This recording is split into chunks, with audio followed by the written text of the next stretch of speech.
The chainsword is one of my favourite weapons in all of science fiction. It has the form factor of a medieval longsword, but the blade is made up of dozens of chainsaw teeth that rip and tear into flesh. In a single strike, it captures both the gothic aesthetic and violent excess of Warhammer 40,000. And this weapon is the brutal, snarling heart of the long-awaited Space Marine 2.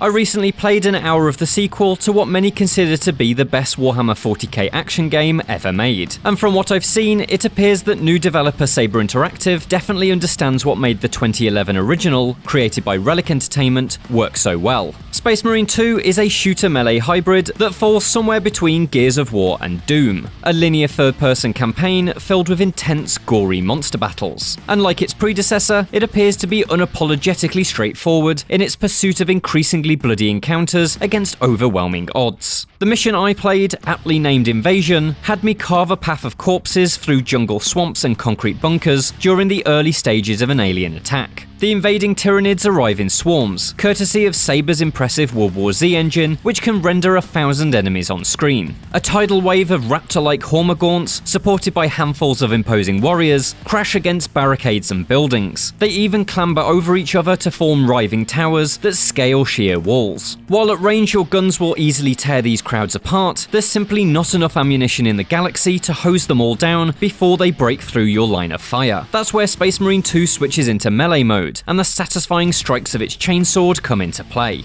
Shooting feels sturdy and powerful, but it's in the middle of blood-soaked brawls that Space Marine 2 really comes alive. Saber has put together a well-judged melee system that has depth thanks to combos, parries and dodges, but is still simple enough for you to largely revel in the slaughter. The smaller Hormagaunts are essentially powerless against your strikes. Those that try to leap at your face can be caught mid-air and slammed into the ground for an instant kill, but the sheer number of them means they can gnaw away at your armor. Should they break through, they'll be able to damage your precious health bar, which is primarily replenished with rarely found medical kits. Staying alive in the midst of these hordes then is not quite as easy as it first seems for your 8 feet tall, armor-clad Ultramarine. This is where Space Marine 2's executions come into play. They're a bit like Doom's glory kills. If you can perform a brutal execution move on an enemy, part of your 4-segment armor bar is replenished. The bigger and nastier the enemy, the more armor you regain. And so when fights in my demo began, I instantly sought out the bigger warriors. They're a much more imposing challenge. With arms made of swords, they make for a proper duel. Parries are vital, as is watching out for unblockable attacks that you need to dodge. Performing a good counter or a stun combo opens them up for a point-blank pistol shot to the face. Do enough damage and you can eventually trigger an execution finisher. These are gloriously gory, with the chainsword cutting its way through flesh and bone in a spray of blood that repaints your blue marine red. But the real prize is the replenished armor that keeps you in the fight.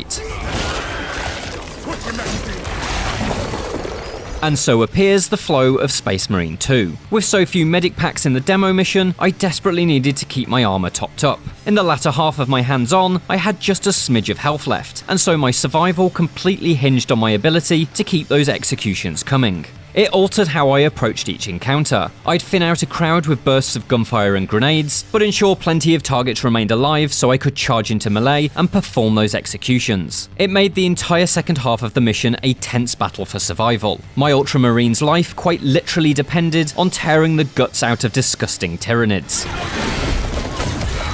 What I'd like to see next is how that melee system scales and evolves with different enemy types. This demo was pulled from the campaign's second mission, and featured just 2 main Tyranid types, plus some exploding poison bugs. But Games Workshop, the company behind the Warhammer 40,000 universe, sells over 25 different Tyranid creatures for the tabletop game, and there's even more in the lore. While I love the horde effects created by the Hormagaunts and the melee duels with the warriors, they're likely not enough to sustain an entire campaign. My hope is that the story frequently offers new challenges via bigger and stranger Tyranids, such as the towering hive tyrants and flying gargoyles. If each type of Tyranid builds on the melee and shooting fundamentals in different ways, then I think Space Marine 2 will avoid exhausting itself within a few missions and prove a real blast. While the range to melee combat cycle kept me engaged throughout the demo, the constant love for the 40k universe had me delighted. Saber clearly knows its stuff. Your protagonist, Lieutenant Titus, wears lore-accurate Primaris armor. He fights alongside a regiment of Cadian guardsmen outfitted with lasguns and basilisk cannons pulled straight from the tabletop.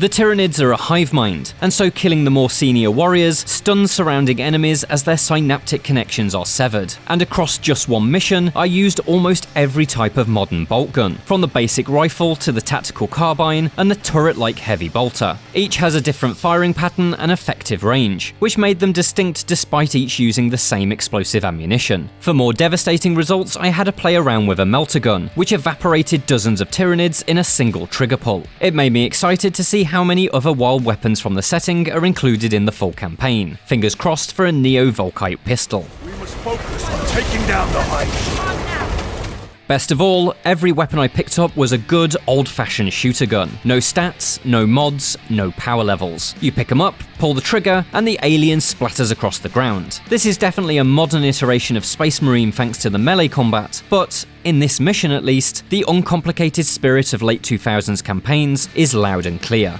I've been waiting for Space Marine 2 for over a decade. For 40k fans, it's a pretty big deal. It's a big deal for Games Workshop too. The latest edition of tabletop Warhammer 40,000 is also focused on the war between the Space Marines and the Tyranids. This game is at the very centre of the universe, but I think that faith may be rewarded. I really like what I've seen so far. A solid balance between the simple linear shooters of yesteryear and the complex melee fighters of today. An entire campaign of what I played in the demo risks becoming repetitive, but there's an entire universe of weapons, enemies, and concepts to build a varied set of missions around. I hope that's what Saber has done, because as my Primaris lieutenant stomped up a ramp made of 1,000 Tyranid corpses, it was clear that Space Marine 2 has at the very least fully captured the grimdark spirit of the fearless Adeptus Astartes.